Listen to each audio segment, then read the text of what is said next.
this is the one rental at a time journey, right? People hear the story, they hear the numbers, and they feel like it's done overnight. It's never done overnight. Getting wealthy is a 10-year journey.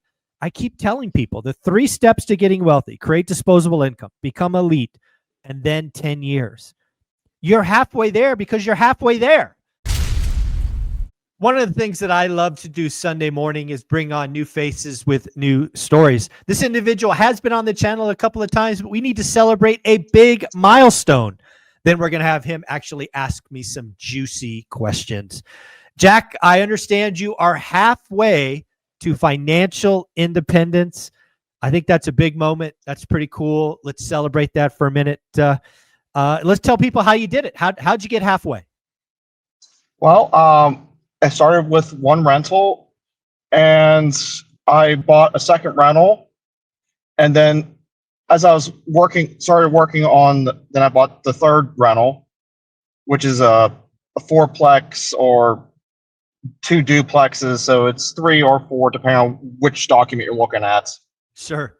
Because even the county can't even agree on it if it's a fourplex or 2 duplexes, but either way. And anyway, I was working on it the other day when I started, for some reason, sat down and started doing the math and stuff. And I realized, I was like, we're halfway there to financial independence. Like, once I finish this unit, we're halfway there. I was like, that's crazy. That's amazing. Remind me, how long ago was that first purchase? That first 2020. Yeah, I thought it was a different year, but when I was looking it up just out of curiosity, that the same day, it was 2020. Yeah, so you start this journey in 2020 with your first rental. Take a couple of years, buy the next one. Take a couple. This is the one rental at a time journey, right? People hear the story, they hear the numbers, and they feel like it's done overnight. It's never done overnight. Getting wealthy is a 10-year journey. I keep telling people the 3 steps to getting wealthy: create disposable income, become elite, and then 10 years. You're halfway there because you're halfway there. This is an amazing story. We should celebrate getting, and I tell people all the time, you hear it, the first 5 years suck. It's when you make the mistakes. It's when the lessons learned come. But what happens after 5 years is you get a little bit more experience. You get, inflation's a feature, not a bug. So you get more time for that first asset to appreciate, the second one. And I just want to say congratulations. I also want to say keep going, right? Getting halfway is halfway, right? You still need to complete the race. So Jack, congratulations, and don't stop now. Thank you. Yeah, I'm super excited. I'm honestly excited about the next one. It kind of re-energized me after figuring that out. Like, yeah, I haven't had this much energy since the Vegas event. Nice. Now, and sometimes we just got to step back and just look at where we've been, right? I wrote the book that became the bestseller, One Rental at a Time, because I never looked back. I was so focused on the next day, the next day, the next day, that I never took a step back and looked at it. And man, we climbed, a big mountain. We got to financial freedom, replaced 2 6-figure incomes. We did amazing things. And it wasn't until I broke down and, started writing that book that I'm like, oh my God, we really did some cool stuff. We really, we did some spectacular mistakes, but we did some really cool stuff. So I would actually tell everybody, if you've been in this business any longer than 2 years, take 10 minutes, take 15 minutes, appreciate where you are and where you've been. Maybe it will be that re-energize. Maybe it'll help you to re-energize, like Jack said. And it's like, I'm ready to keep going. I'm ready to keep fighting. So I love this conversation. That's pretty cool. Yeah, definitely. I'm definitely super excited. I'm super stoked. And I honestly, and what's funny is I just finished a unit, a different unit. I've had 2 vacancies. I just finished a unit, and I had so much energy after I figured that out. I actually stayed up for like 36 hours straight just to get it finished. You take the pictures, get it listed, and like it didn't even faze me. That's awesome. That's awesome. Well, again, I think getting halfway is an amazing milestone. Most people never get here. Most people give up at year 1 or year 2. You're starting to see the momentum, the compounding, the cash flow snowball, as Dion likes to call it. So congratulations. Keep going. I know you had some questions for me too. Why don't we jump to those? Because I love these questions, and maybe we can help others. Yes. So you've been talking about a buyer's market, and there's signs of it out in your neck of the woods, and Oh, for especially sure. in like Dion's area. But when do you think? And I know it's market specific, but when do you think roughly we can see it on the East Coast? That's a great question because, and again, I've actually had this conversation a bunch with Lance Lambert from Resi Club because he has the analytics. If you're not following him, it's a mistake.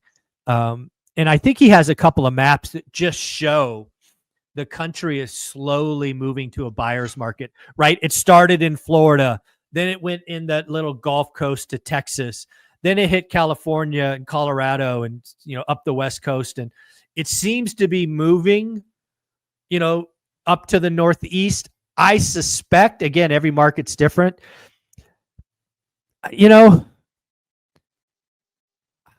So first off, I don't think the Northeast will ever be a buyer's market like Texas and Florida. So let's get the magnitude right. I think Texas and Florida have some unique challenges. So I'm not expecting that kind of thing. But when you look at the map, we're about to end the spring selling season in most of the country, including the Northeast. Right, we're about to get in the summer where I understand much of the country, like the Northeast, takes off and they try to enjoy the good weather because you just went through winter. So I would expect the Northeast in general to kind of feel like a buyer's market. Let's call it September. Okay. September, October. Now, again, every market will be different, as you've said. But so what would a buyer's market in the Northeast look like? So taking today's date, right? If you had a buy box today, I'd write down this stat. How many available listings in my buy box? Let's say there's 27. I'm just making stuff up. So a buyer's market in September might have that buy box have 54. Right? So I think we're going to see increased listings and less demand. And that's going to bring a buyer's market to the Northeast and just with more supply and less demand. So I'm gonna ballpark it September. And if you look at Lance Lambert's maps, you can see it just kind of growing to the Northeast. So that's my wild guess. Okay. Yeah, like I said, I was just kind of curious because I know that every market's different, and like Sure. I don't even know how much of a market we're going to necessarily change in the Pittsburgh area because, like, I'll give you a prime example. During the Great Financial Crisis, prices dropped, but it wasn't like the rest of the country. We were more or less compared to the rest of the country almost unscathed. Yeah. No, again, that's why I was very clear. You're in Pittsburgh, you're not going to see 22% down like Austin, Texas. A buyer's market in Pittsburgh to me maybe doesn't even have price point failures or price point drops. It has more inventory. That's what a buyer's market is, right? More months of inventory. Yeah, I would agree with that. And honestly, I would only kind of expect to see maybe 5%. It's not going to be anything crazy. But here's the deal. I want to be very clear on this. When you talk about a market, in this case, we're talking about Pittsburgh, and then you look at the median and all of that, the median might be down 0. But that does not mean you can't find that one motivated seller and get an amazing deal, right? When people talk about a market being unscathed, that doesn't mean every seller was unscathed. That could mean some sellers got their ass handed to them. So again, I don't think Pittsburgh's going to see much, if any, price drop. But in a market that goes buyer, where inventory in your buy box doubles, I guarantee you there's at least one motivated seller in there that you can find or create an amazing deal. That's the mindset I want you to have. Thank you. Very cool. All right. So that's the question number 1. What do you got next? So like your journey that you discussed in one rental at a time, where you walked in one day and you just didn't have a job anymore. Yep. I'm running into a similar situation where very almost identical to your situation. I'm going to be forced out of my job. I don't know if it's going to be anywhere from 3 months to 24 months. I don't know when it's going to happen. Okay. So what I do for a living is too specially niched. I'm going to have to make a career change, and I wanted to know, in your opinion, what can I expect as far as investing? I know that I may have to have 2 years of whatever my new career is. I'm thinking about doing CDL.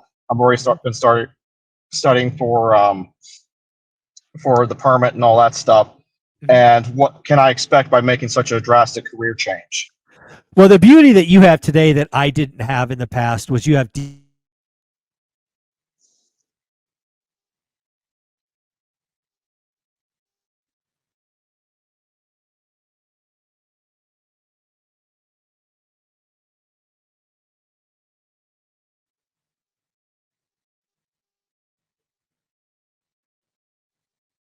You there?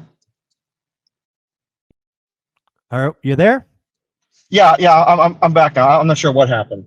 I think it's on my end. Back to my statement. Hopefully I can clean up that little gap. But what I would tell you is you're lucky because you have DSCR lenders today that I didn't have, and DSCR lenders rates are relatively similar to conventional. So I wouldn't worry about that for a second. I wouldn't add a drop of stress to anything you're doing. It's not going to impact your investing journey at all.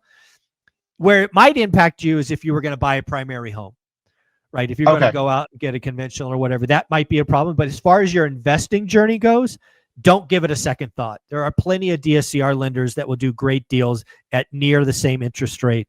So don't sweat that for a minute. Okay. Yeah, because I know like Cynthia is probably going to be looking for another primary house because she does a different strategy than what I do.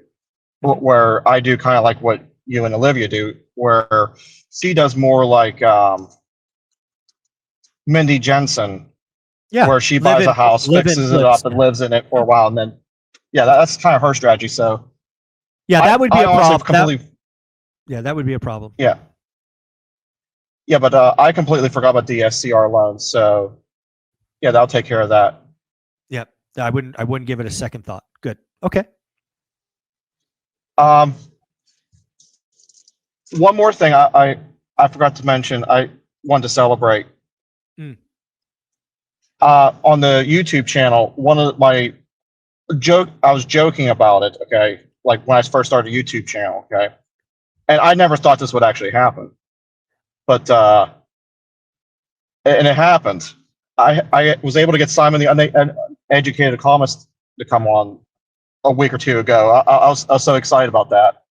Nice. Yeah, I saw that. I saw you guys talked. You guys want to have you guys suggested we get Simon and Anna Kelly together. I'm trying to make that happen. Scheduling is a challenge, but congratulations. Yeah, Simon, the uneducated economist, he's a big deal. Congratulations. Yeah, I was surprised he said yes. Simon's a Yeah, good we dude. started talking out in Vegas and hit it off. Nice. Yeah, no, Simon's a good dude. Yeah, he's the real deal. So that is a big accomplishment. Congratulations. Thank you. Very cool. Very cool. Well, any other closing, like what would you tell somebody who's at year one, right? You're at year 5 now, you're halfway there. Is it worth the struggle? Is it worth the learning? Is it worth the effort? So I actually am working on this right now. I was out at a restaurant. Me and Cynthia were having dinner, and our waitress was saying that she is looking to get towards retirement and stuff. She's 21 years old. I am so excited, and like I'm trying to like mentor her and stuff. So I've actually been doing a lot of thought into this. And we next time we meet up, we're going to establish a buy box. Nice. But my advice is figure out your path. And that was what we talked about in the first meeting. Let's figure out your path. Are you going to own a small business? Are you going to do stocks? Do you have, like you said, you're not a stock investor. Do you want to do real estate? And she was saying that she's probably going to try and do a house hack with a duplex, have a roommate in on her side. And I was just like, I am so excited for you. I was like, by the time you're my age, I'm only 35. It's like, you'll be retired. I was like, Oh, absolutely. you'll have the rest of your, I was like, you can live the rest of your life wherever you want. I was like, that's awesome.